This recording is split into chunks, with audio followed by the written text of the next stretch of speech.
The other developing story this hour is from Luthuli House, the ANC Youth League currently holding a media briefing on a number of issues. Let's listen in. We welcome the efforts by the Gauteng government on going all out to ensure that they train young people while giving them stipends, then also create first entry-level jobs for them so that they can gain experience. And we implore other provincial governments to follow suit from Mapanyapanya. Mapanyapanya is doing very well. Everywhere, in every sector of the economy, there are opportunities in massively. Thousands of people are entering the entry-level job opportunities in Gauteng. We say this is possible in all other provinces, at least in all other 7 provinces except Gauteng. We know that won't happen in the Western Cape because they have no interest of the people. It is further a belief that the ANC Youth League, that the private sector needs to play or take a responsibility in attending this debacle of youth unemployment. The ANC Youth League will also be marching to the Johannesburg Stock Exchange to demand that they contribute in job creation and economic growth and in funding higher education in this country. You would know that countries listed in the JSE Stock Exchange, they have an obligation by law to be contributing about 5% of their earnings into either jobs fund or job creation in terms of their obligation. And they have not been doing that. They have not been funding skills development or skills for the economy, or skills that are compatible to the economy, and they've not been doing that. We're saying these companies that are listed in the JSE Stock Exchange have to be taken to task. That's what the Youth League is saying there. The impact of technology in our lives. Technology has come with both advantages and disadvantages in our lives. The Youth League notes that technology has allowed us to have access to information on several matters. It has also brought us convenience through ability to purchase items and services at the comfort of our homes. It is further true that many businesses are up and running due to technology, especially small businesses owned by the youth. With all of the above, it is also worth noting that technology has opened up to propaganda material on social media, which is filled with misinformation, brainwashing, and all other negative impact that technology has. As the youth in South Africa to be alert to these circumstances on social media, we need to be alert to these circumstances on social media.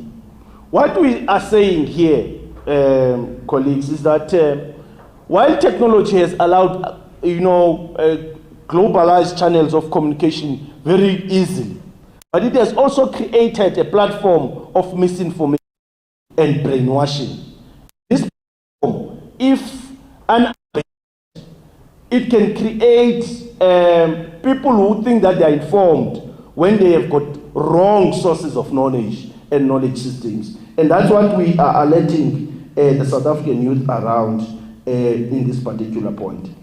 The ANC Youth League National Executive Committee further noted the impact of technology on the future of work, with many banks and restaurants beginning to leave certain parts of their operations to technology, therefore moving towards downsizing of staff.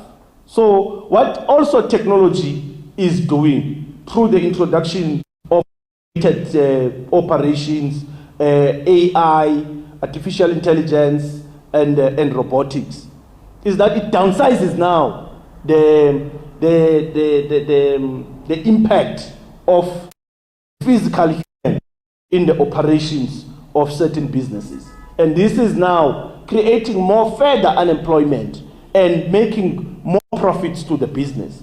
And we're saying we need to regulate this particular element that to the fore in our economies.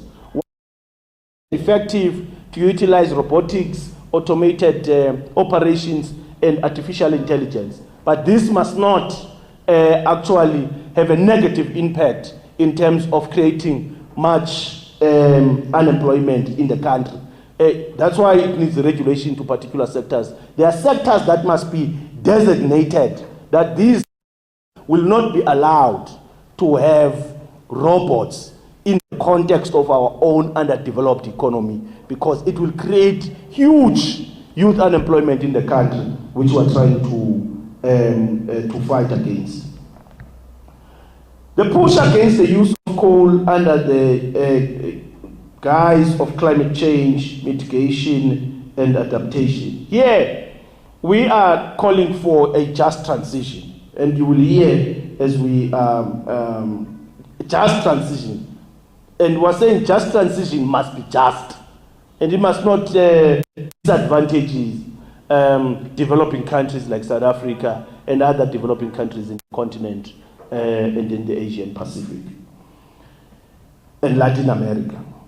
The ANC Youth League NEC has resolved in gearing up to oppose the NGOs that which are heavily funded by multinational corporations to advance a closure of our fossil fuel minerals, a closure of the use of our fossil fuel minerals. This includes coal, oil, and gas in the west coast of the Western Cape. The different organizations, including certain governments, are approaching our municipalities, deceiving them that international loans to start projects which will be alternative to giving livelihoods when the mines and our fossil fuels are not utilized. Africa has a huge deposit of coal and other gas, coal, oil and gas, and we'll give statistics to this. The coal being our primary energy source at the moment. More than 85% of our country's electricity, approximately 30% of our liquefied fuel, and about 70% of our total energy needs are produced from coal. In essence, coal plays a significant role in the supply side of the South African chemical industry, and is also important in the steel-making industry in the country. It is therefore in our best interest as a nation that we protect our national interests through calling for a just transition where we convert coal-fired power stations into gas-fired power stations. What this will do, it will reduce carbon emissions by 50% when we use gas instead of coal-fired power stations. Now, here, colleagues, we are trying to make an expansion that coal-fired power stations will make our economy uncompetitive in the current global governance, because they've introduced in Europe and in America what they call tax borders. The carbon tax borders, what they do, any commodity you produce through a coal-fired power station will be heavily taxed, because it will be said that it has contributed into the carbon emissions. Now, in order to avert this, we're saying let's expedite the conversion of coal-fired power stations into gas-fired power stations. There is literature and evidence that South Africa has got gas underground. All we need to do is to invest in the exploration of gas and its utilization as a country. And therefore, we go down in terms of carbon emissions and we make our economy competitive. But what we are saying is the Youth League, ANC Youth League, of course, understands that the need for integrated energy mix However, the Youth League calls for an energy mix that is just and developmental in the context of our underdeveloped economies as African nation states. What we are saying here is that we are not going to just shut down coal-fired power stations. We are going to be investing on gas exploration, and on the basis of the investment of the gas exploration, utilize gas to convert coal-fired to gas stations. And by that, we will maintain our base load as the country, but also utilize nuclear in order to maintain our base load, providing cleaner sources of energy over a particular period of time. And that is why we're saying it will not be just for our economies, in the African economies, if we just shut down what we have now, which is our comparative advantage as deposits of coal. But we have called for the more research, innovation and development on the multiple uses of coal as a commodity now. Other valuable multiple use values of coal that coal could be utilized for instead of coal to electricity. It can be utilized for other multiple uses, like we have mentioned, the petrochemical industry, steel industry, and other industries that can benefit out of our deposits of this particular critical mineral, which is a coal. On youth must take over corridors of power. That is on youth on governance now. The African National Congress Youth League has gone over the manifesto of the ANC, and we were part of its development, and remains convinced that it is the only organization which still cares about the transforming the lives of all the people of South Africa. The 6th priority plan of the ANC manifesto speaks about bringing about quality lives for all citizens of South Africa. Being said, the ANC Youth League believes that the implementation of the progressive manifesto of the ANC post the elections will require young leaders at the helm of strategic positions, particularly the economic cluster. The ANC Youth League has not hidden its call for the youth to occupy ministerial and deputy ministerial positions in the coming new administration. What this means, colleagues, is that we will be calling for the National Executive Committee of the ANC, the President of the ANC, to appoint much energetic, innovative, and capable young leaders. All right, there you have it, the ANC Youth League's National Working Committee and National Executive Committee, that's the NWC and NEC, giving a media briefing there at the Luthuli House headquarters, touching on a range of issues. I mean, what we heard there just in the latter part of that briefing was talks around hiring much more energetic young people into government, the Youth League appealing to their mother body, if you like.